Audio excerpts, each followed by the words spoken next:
Hello friends, today we are going to start 9th standard prose 3.2 The Fall of Troy part 1. Warming up, chit chat. Do you know stories from any epic or mythological poems? Epic म्हणजे महाकाव्य, mythological म्हणजे पौराणिक. तुम्हाला एखाद्या महाकाव्याची किंवा पौराणिक कवितांची एखादी कथा किंवा एखादी गोष्ट माहीत आहे काय? Answer is yes, I know stories of Ramayana and Mahabharata. Who is your favourite mythological character? What do you like about the character? Answer is you can answer like that Rama, Arjuna, Krishna, etc. Arjuna was a keen sharpshooter or Arjuna was a keen archer. Arjun हा तिरंदाजीमध्ये पारंगत होता. Number 3, who is your favourite warrior? Warrior म्हणजे योद्धा. तुमच्या आवडीचा योद्धा कोणता? Answer Arjuna, Bhima, etc. You can give your answer. Number 4, if you could visit a place in the ancient world or the mythological world, which place would you choose? Which event would you like to see? जर तुम्ही एखाद्या पुरातन ठिकाणाला भेट देण्याचा अथवा पौराणिक जगाला भेट देण्याचा योग आला तर तुम्हाला कोणत्या ठिकाणाला भेट देणे आवडेल? कोणती घटना तुम्हाला पाहायला आवडेल? Answer I will choose Kurukshetra. I would like to see archery of Arjuna. Now let us start the prose, the fall of Troy. Troy शहराचा ऱ्हास किंवा ट्रॉयचे पतन. The Iliad is the story of Ilium or Troy, a rich trading city in Asia Minor near sea that leads from the Aegean to the Black Sea. New words are fall of, चेपतन, चारहास, Iliad. Greek देशामधील महाकाव्य ज्यामध्ये Troy शहराच्या वेढ्याचे वर्णन केलेले आहे. Ilium आशियामधील नाश पावलेले शहर. ट्रेडिंग म्हणजे व्यापारी. एशिया मायनर आशिया व युरोप खंड एकत्रित आले ते ठिकाण. इलियड हे ग्रीक देशातील महाकाव्य.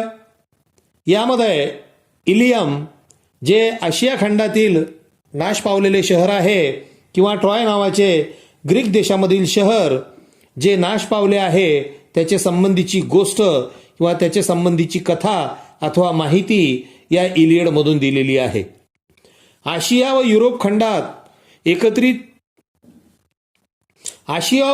खंड एकत्रित आले असे ठिकाण एशिया मायनर की जे समुद्रालगत आहे व त्याचा भाग एजियन पासून ब्लॅक सी पर्यंत विस्तारलेला आहे.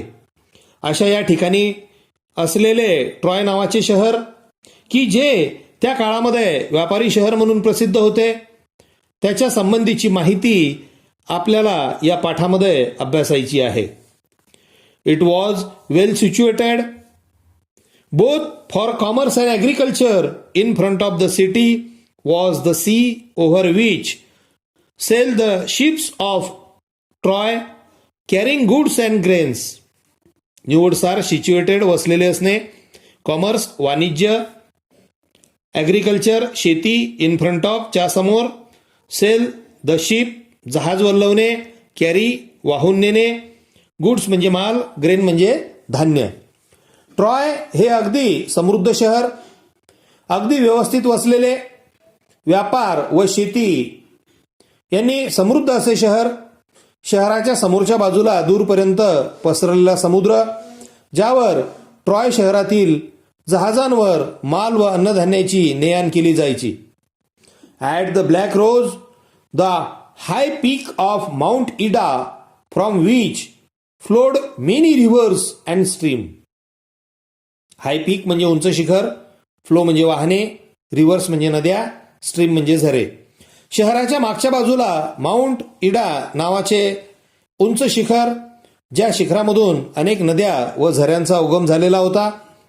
The valleys among the hills were well watered and fertile, with corn growing in fertile fields and cattle feeding on the rich grass of the meadows, while sheep fed on the slopes of the hills.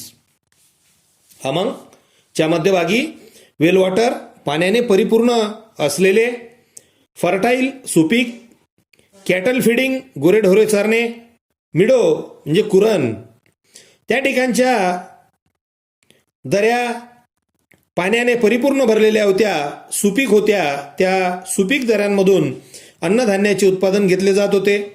सोबतच कुरणामधल्या गवतावर गुरेढोरे तथा टेकड्यांच्या उतारावर मेंढ्या चरत होत्या किंवा मेंढ्या चारल्या जात होत्या.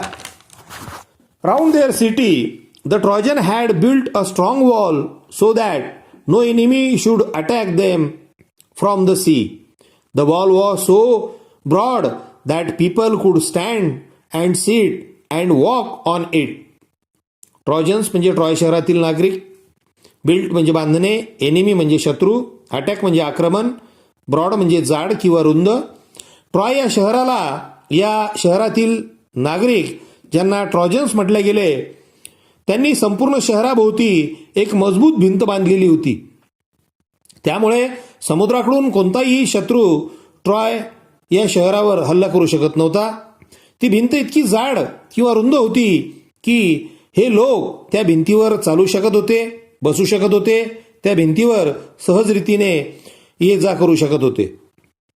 The great gates stood open and people could go to the sea shore outside and come in as they please. But in time of war the gates would be close. And then the city was like a strong fortress, quite safe from all attack, protected by the walls surrounding it, as well as by the hills behind. Seashore, समुद्र किनारा, outside, बाहेरील बाजूस, please, खुश झाल्याने, फॉर्ट्रेस, किल्ला किंवा गड, quite safe, अगदी सुरक्षित, प्रोटेक्टेड बाय, ने संरक्षण करणे, सराउंडिंग, वेढलेले असणे. त्या भिंतीच्या तटबंदीला त्या ट्रॉजन्स लोकांनी मोठमोठे गेट केले होते. ते गेट उघडे राहायचे, ज्यामुळे लोक समुद्र किनाऱ्यावर जाऊ शकत व समुद्र किनाऱ्याचा आनंद घेऊ शकत. खुश होऊन हे लोक आतमध्ये येत असत. पण युद्धाच्या काळामध्ये हे गेट, हे दरवाजे बंद केले जायचे. हे दरवाजे बंद केल्यानंतर हे शहर एखाद्या मजबूत अभेद किल्ल्यासारखे असायचे, अगदी सुरक्षित, कोणत्याही हल्ल्यापासून सुरक्षित. आजूबाजूच्या असलेल्या तटबंदी, जाड भिंती व शहराच्या मागील बाजूस असणाऱ्या टेकड्यांमुळे या शहराला शत्रूपासून धोका नव्हता. Thus, Troy was a strong city, strongly protected by its walls and strongly defended by its brave soldiers. Thus म्हणजे अशा प्रकारे, स्ट्रॉंगली सशक्तपणे, प्रोटेक्ट संरक्षण करणे, डिफेंड बचाव रक्षण, ब्रेव म्हणजे शूर, सोल्जर्स म्हणजे सैनिक. अशा प्रकारे ट्रॉय हे सशक्त शहर होते, ज्याचे संरक्षण मजबूत भिंतीने व दमदारपणे शूर सैनिकांकडून त्या शहराचा बचाव रक्षण केले जायचे. But all the kings and heroes of Greece had declared war against the Trojan because Paris, the prince of Troy, had pursued Helen, wife of Greek king Menelaus, to elope with him. He had brought her to Troy. Heroes म्हणजे वीरपुरुष, pursue फूस लावणे, prince राजपुत्र, to elope प्रियकरासोबत चोरून पळून जाणे, bring म्हणजे आणणे, brought past tense of bring. पण ग्रीसच्या सर्व राजांनी व वीरपुरुषांनी ट्रॉजनांविरुद्ध युद्धाची घोषणा केली होती. कारण ट्रॉयचा राजपुत्र पॅरिस याने हेलनला पळून जाण्यासाठी फूस लावली होती. हेलन ही ग्रीक देशाचा राजा मेनेलस याची पत्नी होती. ती पॅरिस सोबत पळून गेली होती. पॅरिसने तिला ट्रॉय शहरामध्ये पळवून आणलेले होते. The Greek wanted to take revenge on Troy for the wrong done to Menelaus. They sail to Troy and laid siege to the city. The Trojans too fought hard and the siege continue for 10 long years. To take revenge बदला घेणे, wrong चुकीचे, sale to लावल्लवत येणे, laid घातला, says वेढा, fought hard शूरपणे लढले होते, continue चालू राहणे. ग्रीक लोक पॅरिसने केलेल्या कृत्याचा बदला घेऊ इच्छित होते. मेनलस सोबत झालेल्या अन्यायामुळे पॅरिसला धडा शिकवण्यासाठी, त्याचा बदला घेण्यासाठी ते इच्छुक होते. म्हणून ग्रीक लोक समुद्री मार्गाने ट्रॉय शहरालगत पोहोचले होते. त्यांनी ट्रॉय शहराला वेढा घातला होता. ट्रॉजन सुद्धा शूरपणे लढले. सतत 10 वर्षपर्यंत हा वेढा ट्रॉय शहराभोवती कायम राहिला होता. The fighting went on daily but the siege did not end. On the one hand the Greek could not take the city and on the other hand the Trojans could not force them to sail away. Fighting म्हणजे युद्ध, to sail away वल्लवत परतवणे. रोज हे युद्ध चालत होते, पण वेढा काही उठला नव्हता. एका बाजूला ग्रीक सैन्याला या शहरावर ताबा मिळवता आला नाही, दुसऱ्या बाजूला ट्रॉजन्स हे ग्रीक सैन्याला पळवून लावू शकले नाही. Every day the Trojan came out of their gates and the Greeks came out of their tents and ships and the fighting went on. Came out बाहेर येणे, टेंट्स म्हणजे तंबू. प्रत्येक दिवशी ट्रॉजन्स त्यांच्या शहराच्या दरवाजांमधून बाहेर यायचे व तिकडे ग्रीक सैनिक त्यांच्या तंबूंमधून, जहाजांमधून बाहेर यायचे व युद्ध सुरू राहायचे. Sometime there were great battle between the two armies. Sometimes there were single fights between two great heroes. Sometimes the Trojans had the better of it and sometimes the Greeks. But still the fight went on. Great battle, तुंबळ युद्ध, आर्मीज, सैन्य, great heroes, महान लढवय्ये, went on, चालू राहणे. कधी कधी दोन्ही सैन्यांमध्ये तुंबळ युद्ध व्हायचे. कधी कधी दोन महान लढवय्यांमध्ये युद्ध व्हायचे. कधी कधी ट्रॉजन्स वरचढ ठरायचे तर कधी कधी ग्रीक. पण युद्ध सतत चालूच राहिले. Great heroes on both sides were killed in the course of the war. After leading the defence of his city for 9 years, the brave Hector was at last killed by Achilles, whom none could resist. Both side दोन्ही बाजू. In the course of war युद्धादरम्यान. Leading सर्वात पुढे. हुम ज्याला किंवा ज्या. None कोणीही नाही. रेजिस्ट प्रतिकार करणे. युद्धादरम्यान दोन्ही बाजूकडील महान योद्धे मारले गेले. 9 वर्षपर्यंत शहराचे बचाव केल्यानंतर शूर हेक्टर अचिलीजकडून मारला गेला. त्याचा प्रतिकार अजूनपर्यंत कोणी करू शकले नव्हते. तो मारला गेला. But Achilles himself was killed later on by a poison arrow that entered his heel, the only part of his body where he could be wounded. Poison म्हणजे विषारी, एरो म्हणजे बाण, एंटर म्हणजे घुसणे, हिल म्हणजे टाच किंवा टाक, उंड म्हणजे जखम होणे. अचिलीच्या पायाला टाचेमध्ये विषारी बाण घुसल्यामुळे तो मारला गेला. त्याच्या शरीराचा केवळ टाचेचा भागच जखमी झाला होता. इतरत्र कुठेही त्याला कुठल्याही प्रकारची इजा झालेली नव्हती.